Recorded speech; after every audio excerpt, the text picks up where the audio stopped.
Olá, está no ar mais um Em Pauta aqui na TV Câmara Caruaru, canal 22.2, trazendo para você a partir de agora as informações da Câmara Municipal de Caruaru, as notícias da nossa região, do Brasil e muito mais. Eu sou Leonardo Santos e comigo dividindo a apresentação do Em Pauta, a brilhante jornalista Gabriela Mendes. Boa tarde, Gabi, tudo bem com você? Hashtag sextou.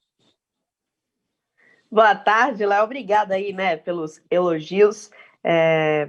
Sextou, aqui na TV Câmara, começando mais um Em Pauta com muita notícia e notícias boas também, nesse período difícil que a gente está vivendo. Vamos começar. Exatamente, Gabi. Vamos conferir os destaques do programa de hoje. Feira da Sulanca acontecerá normalmente no feriado do dia 7 de setembro. E o Hospital Manuel Afonso apresenta menor número de internos desde o início da pandemia. O novo programa habitacional anunciado pelo governo federal terá juros menores para famílias de baixa renda. O Instituto Butantan quer dobrar a produção de vacinas com apoio do Ministério da Saúde. Em entrevista, no segundo bloco, a gente recebe o economista da Federação das Indústrias do Estado de Pernambuco, César Andrade, para falar sobre a retomada, e como isso tem impactado as indústrias aqui do nosso estado. Tudo isso e muito mais você confere a partir de agora no Em Pauta.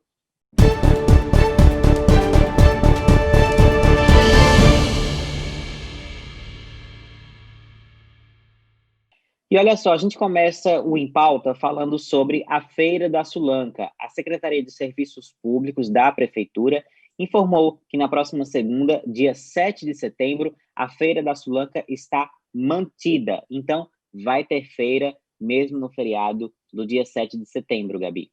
Exatamente, Léo. Vale lembrar que no dia 21 de agosto, a Prefeitura também informou que o tradicional desfile, de 7 de setembro também está cancelado para evitar a disseminação do novo coronavírus.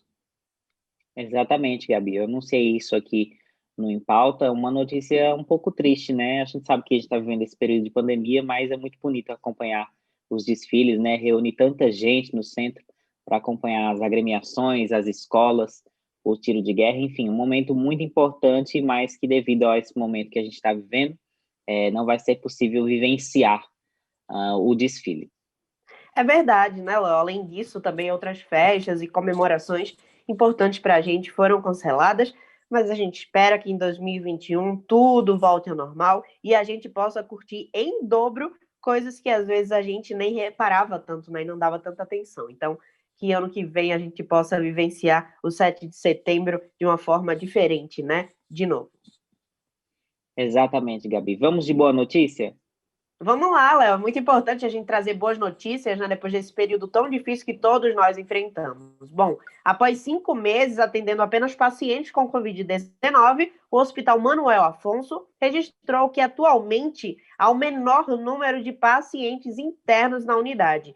O secretário de Saúde, Francisco Santos, trouxe mais detalhes ao Em Pauta sobre o assunto. Vamos conferir.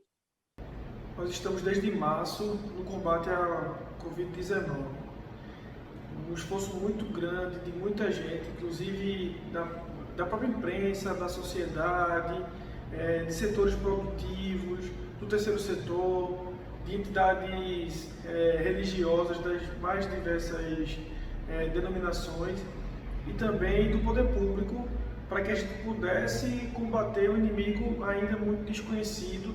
Nesse momento a gente começa a colher os frutos de todo esse esforço. Já faz um tempo que a gente tem uma queda nos nossos casos graves, dos encaminhamentos para a UTI, da necessidade que a gente tem de leitos, sejam eles de enfermaria ou até propriamente dito da nossa UPA respiratória. Nesse momento a gente tem um decréscimo, já faz algumas semanas, e nessa semana nós chegamos no menor número de pacientes atendidos no nosso Hospital Manuel Afonso desde quando ele foi destinado e teve suas portas abertas para o atendimento das pessoas suspeitas e confirmadas para a Covid-19. Então, isso coaduna com um cenário que a gente percebe que é de redução do número dos casos de maior gravidade, da maior conscientização da população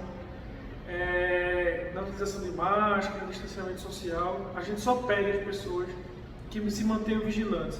A gente só tem encontrado esses números e só vai conseguir vencer essa batalha se todo mundo continuar participando. Então, a gente tem hoje menos de 25% dos leitos ocupados, mas para que eles continuem assim, a gente continue a salvar cada vez mais vidas, a gente precisa da colaboração de todos e a gente reforça para que todos fiquem atentos que a batalha está sendo vencida, mas a gente ainda tem muita luta pela frente. E olha só, Gabi, o novo programa habitacional lançado pelo governo federal terá juros baixos para famílias de baixa renda. De acordo com informações, mais de 1.600.000 famílias serão atendidas pelo programa e a expectativa é um juros de até 4% ao ano. Vamos conferir uma matéria da TV Brasil sobre isso. A medida provisória que marca a reformulação do programa de habitação do governo federal foi assinada neste evento no Palácio do Planalto. O novo programa habitacional se chama agora Casa Verde e Amarela e conta com duas frentes. A primeira é a regularização de imóveis para cerca de 140.000 famílias de baixa renda, com a reforma das moradias. Há um fundo que é o Fundo de Desenvolvimento Social. Esse fundo tinha recursos que não estavam sendo utilizados, cerca de 500 milhões de reais, e os bancos se dispuseram a fazer uma doação das suas cotas desse fundo para poder fazer frente ao programa de regularização fundiária. A segunda frente do Casa Verde e Amarela é a construção de novas unidades. A meta do governo é permitir que mais brasileiros tenham acesso à casa própria.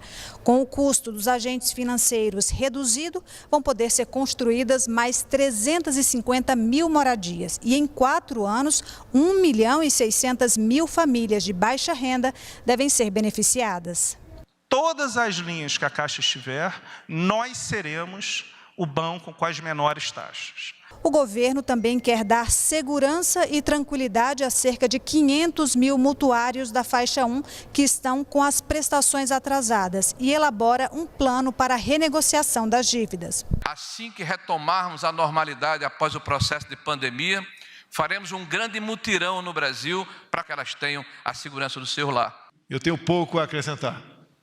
Apenas cumprimentar os ministros que trabalham incansavelmente nessa questão, bem como o nosso parlamento, que agora recebe essa medida provisória e a aprovará com toda certeza e, se for o caso, farão aperfeiçoamentos. E ainda não temos, uma vacina eficaz contra o novo coronavírus, mas muitas pesquisas vêm avançando e sendo feitas para acelerar o processo de produção da vacina, E a vacina Coronavac, desenvolvida lá na China, deve ser produzida no Brasil pelo Instituto Butantan e o Ministério da Saúde recebeu o secretário de Saúde de São Paulo e o diretor do Instituto para apresentar como vai o andamento das pesquisas da vacina. Vamos conferir na reportagem da TV Brasil. Os testes no Brasil com a vacina desenvolvida pelo Butantan em parceria com a farmacêutica chinesa Sinovac devem terminar em outubro. Até aqui, segundo o Instituto, ela mostrou eficácia na criação de anticorpos e menos de 5% dos 9.000 voluntários relataram efeitos adversos. O Instituto Butantan deve receber 15 milhões de doses da vacina vindas da China até dezembro, além de matéria-prima para produzir mais 45 milhões no Brasil ainda no primeiro trimestre do ano que vem. A expectativa, no entanto, é dobrar essa quantidade e chegar a 120 milhões de vacinas.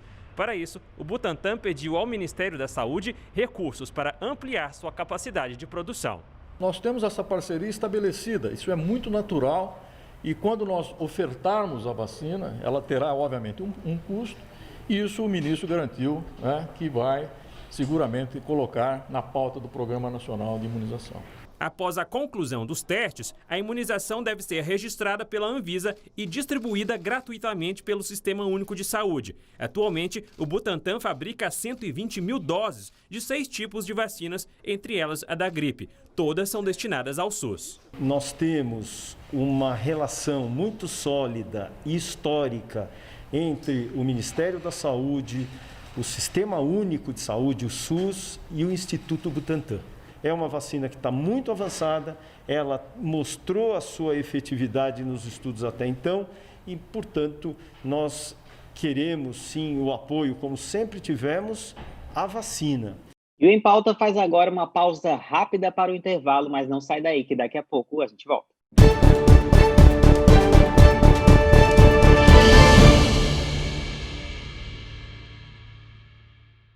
Já estamos de volta ao segundo bloco do Em Pauta e agora a gente tem uma entrevista muito legal. Exatamente, Gabi. A gente vai conversar agora com o economista da Federação das Indústrias do Estado de Pernambuco, a FIEP, César Andrade. A gente vai entender um pouco sobre como a retomada da economia surpreendeu positivamente as indústrias aqui em Pernambuco, que tiveram um número alto na porcentagem dessa pequena recuperação agora após o pico da pandemia que a gente ainda vive em 2020.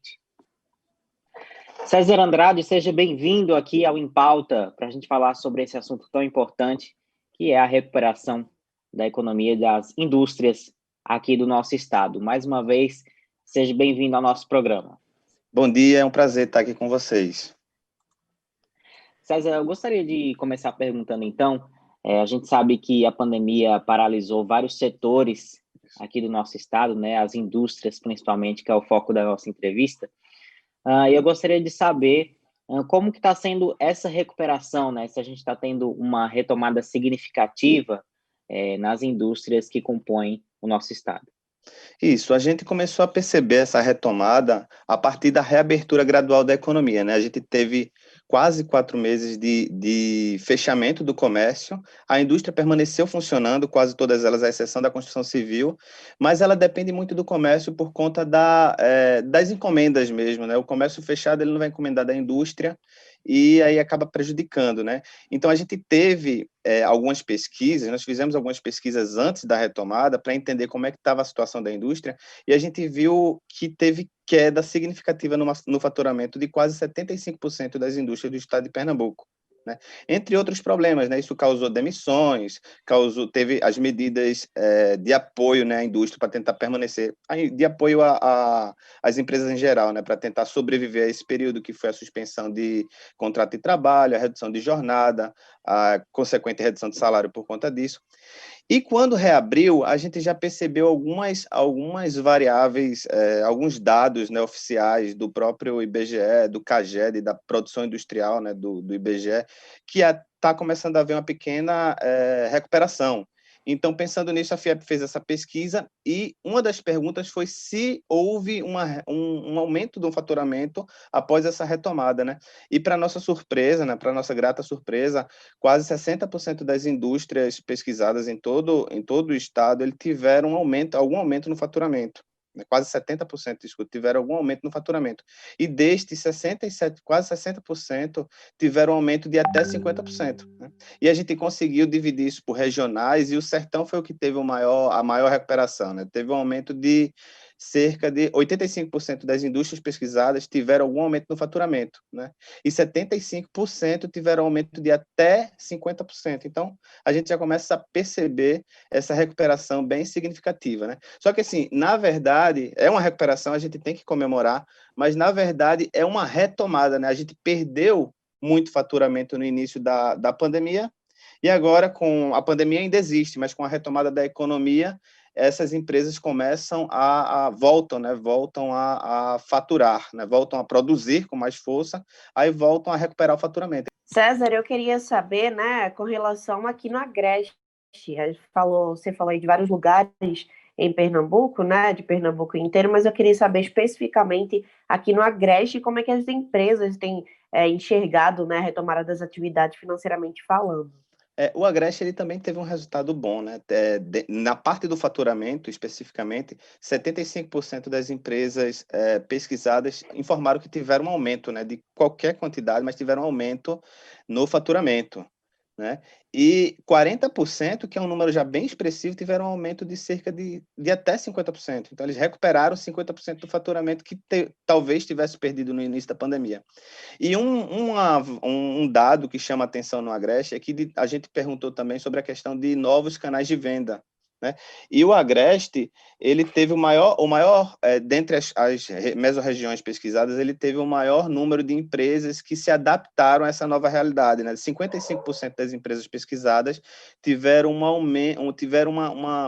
alguma inovação para poder conseguir superar esse momento, né? Seja ela com vendas online, seja ela com parcerias em novas distribuidoras, porque esse período foi um período mesmo de reinvenção, né?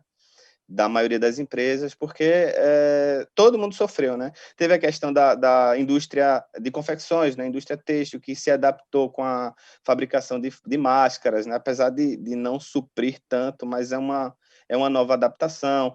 Face shield, né? Que também começou a ser produzido pelo Agreste. Então, isso tudo foi o que foi primordial para as empresas permanecerem se sustentando, né? Então, dentre os números, foi o mais expressivo, né? 55% das empresas pesquisadas tiveram alguma movimentação na inovação, inovaram de alguma forma para poder sobreviver. Então, é um resultado bastante positivo. Mas no faturamento também foi bom, porque 75% tiveram aumento no faturamento, então a gente já considera um resultado positivo, né? Uhum.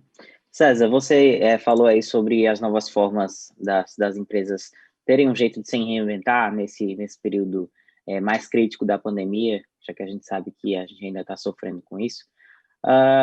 O senhor acredita que na questão do delivery, por exemplo, isso foi um fator determinante para culminar nesse resultado também das indústrias aqui, César? Com certeza. Dentre os pesquisados, eles informaram delivery, utilização de novas redes sociais para vender também, né? Não podia abrir, né? Não podia reabrir, principalmente o comércio não podia reabrir e teve que se adaptar. Então, o delivery, a utilização de redes sociais, essas plataformas de vendas online, esses aplicativos de vendas online foram muito utilizados, né? Muitas empresas que não utilizavam antes da pandemia passaram a utilizar agora para poder se reinventar. Ou era isso ou fechava, né? Tinha que se reinventar de alguma forma. Então, isso foi o mais citado. Utilização de redes sociais para venda e passar a utilizar o delivery, né? Entrega, até porque a população não podia sair de casa também em alguns momentos. Verdade. César, e o que é esperado, né, para os próximos meses aí? Olha, a gente espera uma recuperação gradual, né? O final do ano, a gente não acredita que feche positivo, porque o estrago foi muito grande no início do ano, né? A gente tem uma projeção do PIB de queda de 5%, atualmente o nacional, né? O estadual a gente ainda não tem essa projeção, mas chegou a ser 7%, né? É ruim ainda, é uma queda, mas está sendo atenuada, né? A produção industrial, ela estava caindo muito e voltou a crescer agora em junho, né? Mas também ainda não é o suficiente para a gente afirmar categoricamente que a gente vai fechar o ano positivo, né? A gente caminha para uma recuperação. 2020, eu acredito, né? Nós acreditamos que não vai ser um ano que a gente vai conseguir fechar os números positivos, mas se permanecer nessa posição, nessa retomada, 2021 é um ano de recuperação, né? De crescimento.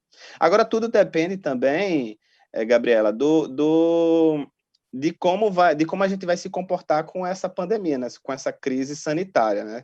A gente está vendo os números da capital, da região metropolitana, dos infectados cair, mas no interior ainda não, né? No interior a gente ainda tem um número ainda não está caindo tanto, né? Então, se a gente permanecer com o comércio, com a indústria aberta, né, funcionando, a tendência é que ele continue a se recuperar. Se for necessário fechar até para a gente se proteger da doença, aí a situação já muda completamente, né? O cenário é muito incerto ainda para a gente afirmar qualquer coisa, né? Mas a tendência é de recuperação, a gente já começou a observar isso nesse último mês.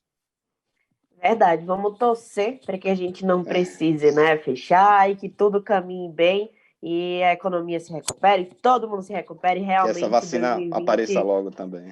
Gente, realmente 2020 foi um ano muito difícil para todos nós. César, muito obrigada pela sua participação aqui no nosso programa. Seja sempre agradeço. Muito bem-vindo, viu?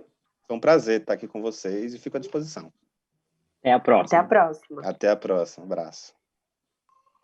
E o Em Pauta desta sexta-feira fica por aqui, mas olha, eu gostaria de agradecer todo mundo que acompanha o Em Pauta, dizer que é uma satisfação participar desse programa, mas que eu agora faço uma pausa e retorno após o período eleitoral para dar continuidade a esse programa aqui com a Gabriela Mendes. Pode ter certeza que eu vou sentir muitas saudades de vocês, mas me aguarda que eu volto, hein, Gabi? Também, Léo, eu vou sentir muito a sua falta. Esse programa não vai ser a mesma coisa durante esses próximos meses, né? Mas, se Deus quiser, já já você está de volta para a gente dar continuidade ao nosso trabalho aqui na TV Câmara e também no Em Pauta. Vocês Mas eu podem tenho certeza ajudar que você vai a construir... Tenho certeza que você vai dar conta do recado, hein? Obrigado pela confiança. Então, vocês ficam comigo aqui